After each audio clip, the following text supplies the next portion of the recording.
La fille venait de tenir son animal de compagnie bien-aimé, en promenade sur la route, sans s'attendre à être bloquée par plusieurs garçons. Ils pensaient qu'elle était une bizarrerie, parce que personne n'élève un scorpion comme animal de compagnie. Ils ont plaqué la fille violemment contre le mur, la forçant à regarder impuissante son animal adoré, être écrasée en miettes. Elle enterra le petit scorpion avec douleur, et jura dans son cœur qu'à partir de maintenant, elle ne se laisserait plus jamais intimider. La fille devenue adulte venait d'entrer à l'école, quand elle vit son petit frère enfermé dans un casier. Au moment de détacher son petit frère, le processus d'intimidation de son petit frère défilait rapidement dans son esprit. You okay? This to me. Elle trouva seul le groupe qui intimidait son petit frère. Freak! This is a close practice. The only person who gets to torture my brother is me. Après avoir parlé, elle souleva calmement 2 sacs pleins de piranhas, les jetant sans hésitation dans la piscine. Les garçons paniquèrent instantanément, nageant désespérément vers l'autre rive.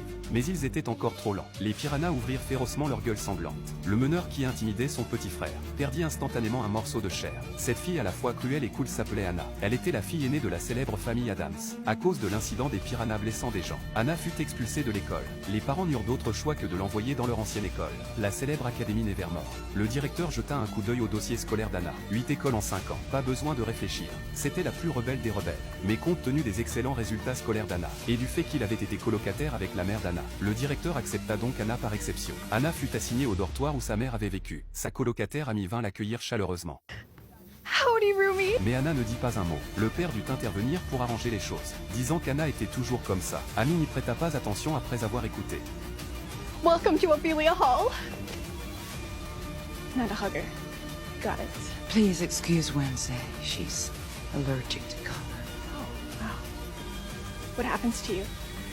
I break out into hives and then the flesh peels off my bones. Après avoir écouté, Amy avait l'air choqué. Le directeur exprima avec attention que l'école avait spécialement conçu un uniforme noir et blanc pour Anna, sous les instructions du directeur. Amy emmena Anna visiter l'école en sautillant. L'Académie Nevermore était une école spécialement conçue pour accueillir toutes sortes d'êtres différents. L'école était grossièrement divisée en 4 groupes. Ceux qui buvaient des boissons rouges étaient le groupe des vampires. Certains d'entre eux vivaient ici depuis une dizaine d'années. Ceux avec des cheveux bouclés qui hurlaient de temps en temps étaient le groupe des loups-garous. À chaque pleine lune, ils révélaient leur vraie forme. Ce groupe mené par cette femme noire était le groupe des sirènes. Leur chant pouvait ensorceler les cœurs. Cet homme devant eux avec de petits serpents sur la tête était un descendant de la gorgone Méduse, possédant la capacité de pétrifier les autres par le regard. Parfois, juste parce qu'il regardait trop le miroir, il se pétrifiait accidentellement lui-même. Avant de partir, la mère laissa 2 choses à Anna. L'une était un collier d'onyx noir, pour invoquer des illusions. L'autre était une boule de cristal, permettant les appels vidéo. Au moment où la voiture partit, la mère ne put s'empêcher de commencer à pleurer. Le père la consola en disant « Ne t'inquiète pas ma chérie,